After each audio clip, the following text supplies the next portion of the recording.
नमस्कार. आज आपण एका अशा दस्तावेजाबद्दल बोलणार आहोत जो खरं तर एका पूर्णपणे वेगळ्या भारताचा आराखडा होता. विचार करा, 1947 साली घटना समितीसमोर एक अशी ब्लूप्रिंट ठेवली गेली जी जर स्वीकारली असती तर आजचा भारत कदाचित खूप वेगळा दिसला असता. चला, इतिहासाच्या या विसरलेल्या पानांना जरा उघडून बघूया. आणि या प्रवासाची सुरुवातच बघा ना, किती धक्कादायक आहे. United states of India. हो, हे नाव ऐकूनच आपल्याला कळतं की आपण एका वेगळ्याच वाटेवर निघालो आहोत. हे नावच डॉक्टर आंबेडकरांच्या त्या धाडसी आणि क्रांतिकारक विचारांची पहिली झलक देतं, जे विचार त्यांनी देशासमोर ठेवले होते.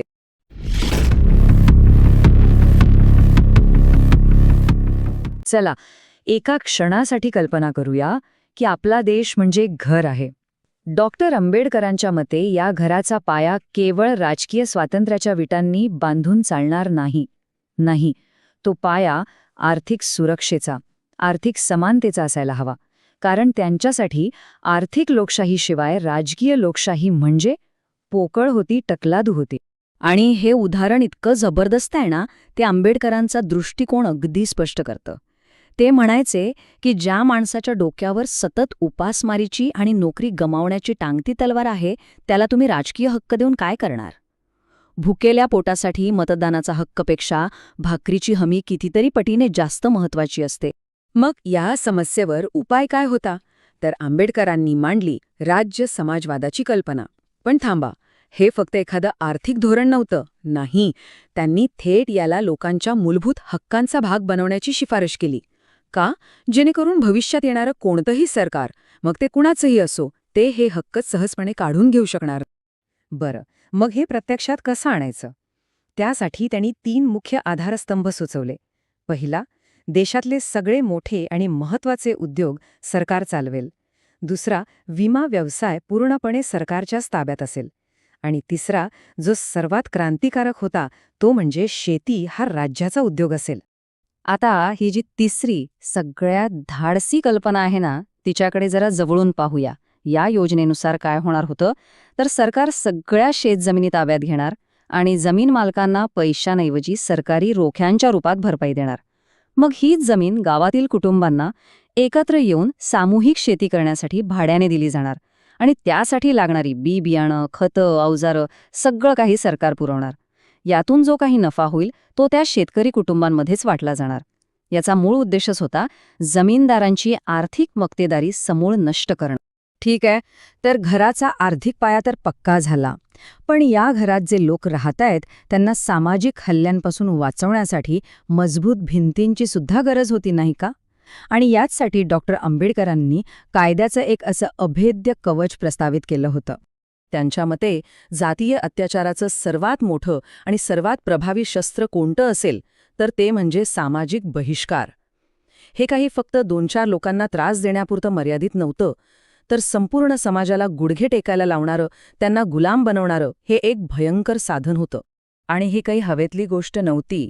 हे वास्तव किती भीषण आहे हे दाखवण्यासाठी त्यांनी आपल्या आराखड्यात एक खरंखुरं पत्र जोडलं. हे पत्र होतं 1947 सालचं. म्हणजे विचार करा, देश स्वतंत्र होण्याच्या अगदी तोंडावर असताना रोहतक जिल्ह्यातल्या खेरी जसोर गावच्या लोकांनी हे पत्र लिहिलं होतं. त्या पत्रातून जे वास्तव समोर आलं ना, ते अक्षरशः अंगावर काटा आणणारं आहे. फक्त कामाची योग्य मजुरी मागितली म्हणून त्या लोकांवर संपूर्ण गावाने बहिष्कार टाकला. त्यांना शेतात काम मिळण्याचं झालं, गुरांना चरायला जागा नाही, विहिरीचं पाणी बंद, रस्त्यावर चालताना मारहाण आणि अपमान. एवढंच नाही, तर त्यांच्या घरासमोर मेलेली जनावरं आणि घाण टाकली जात होती. म्हणजे काय, तर त्या लोकांना जिवंतपणेच मारून टाकण्याचा हा प्रकार होता.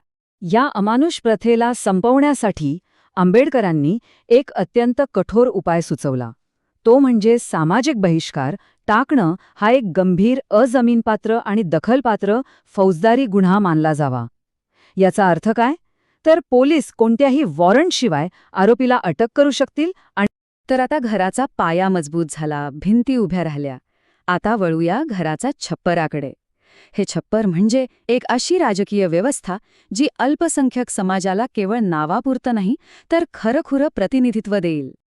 इथे त्यांनी पुणे करारानंतर आलेल्या संयुक्त मतदारसंघाच्या पद्धतीवर सडकून टीका केली. बघा, डावीकडे जी पद्धत आहे त्यात उमेदवार जिंकण्यासाठी बहुसंख्य समाजावर अवलंबून असतो, त्यामुळे त्याला त्यांची मनधरणी करावी लागते. याउलट उजवीकडे आंबेडकरांनी सुचवलेली पद्धत आहे स्वतंत्र मतदारसंघ. इथे उमेदवार फक्त आणि फक्त आपल्या समाजाला जबाबदार असतो, कारण त्याला निवडून देणारे त्याच समाजाचे मतदार असतात. आणि हे गणित किती साधं आणि तितकंच भयानक होतं ते या आलेखातून बघा. हे मुंबईतल्या एका मतदारसंघाचं उदाहरण आहे. इथे प्रत्येक एका अनुसूचित जातीच्या मतदारामागे तब्बल 19 सवर्ण मतदार होते. याचा सरळ सरळ अर्थ काय होतो की अनुसूचित जातीचा उमेदवार सवर्ण मतदारांच्या मर्जीशिवाय जिंकणंच शक्य नव्हतं. म्हणजे निकाल पूर्णपणे बहुसंख्यकांच्या हातात होता. म्हणूनच आंबेडकरांनी या संपूर्ण प्रक्रियेला एक राजकीय फसवणूक असं म्हटलं. त्यांच्या मते यामुळे काय होतं तर नावापुरता एक प्रतिनिधी मिळतो, पण त्याचा रिमोट कंट्रोल दुसऱ्यांच्याच हातात असतो. यामुळे अनुसूचित जातींना त्यांचा हक्क मिळूनही न मिळाल्यासारखं होतं. तर हे जे संपूर्ण घर आपण पाहिलं, म्हणजे आर्थिक पाया, सामाजिक भिंती आणि राजकीय छप्पर, या संपूर्ण संरचनेला कोणीही भविष्यात सहजपणे बदलू नये यासाठी डॉक्टर आंबेडकरांनी एक अतिशय कल्पक आणि मजबूत व्यवस्था प्रस्तावित केली होती. जणू काही एक अभेद्य घटनात्मक कुलूपच. ही प्रक्रिया इतकी किचकट होती की ती जवळजवळ अशक्य होती. बघा, पहिली अट, संविधान लागू झाल्यावर 25 वर्षांपर्यंत यात कोणताही बदल करता येणार नाही. 25 वर्षांनंतरही जर बदल करायचा झाला तर संसदेच्या दोन्ही सभागृहांमध्ये 2/3 बहुमत लागेल. आणि आता एका सर्वात महत्त्वाची अट, त्या 2/3 बहुमतामध्ये संसदेतल्या अनुसूचित जातीच्या 2/3 खासदारांची संमती असणं बंधनकारक असेल. म्हणजे त्यांच्या संमतीशिवाय काहीच शक्य नाही. तर मग या सगळ्याचा सार काय? आपण एका अशा भारताची ब्ल्यूप्रिंट पाहिली जिचा पाया होता आर्थिक समानता, जिच्या भिंती होत्या सामाजिक सुरक्षेच्या आणि जिचं छप्पर होतं खऱ्या राजकीय प्रतिनिधित्वाचं. एक असं घर जे आतून आणि बाहेरून दोन्ही बाजूनी संपूर्ण, आत्मनिर्भर आणि सुरक्षित असेल. अर्थात इतिहासाने एक वेगळंच वळण घेतलं आणि ही ब्लूप्रिंट कधीही वास्तवात उतरली नाही.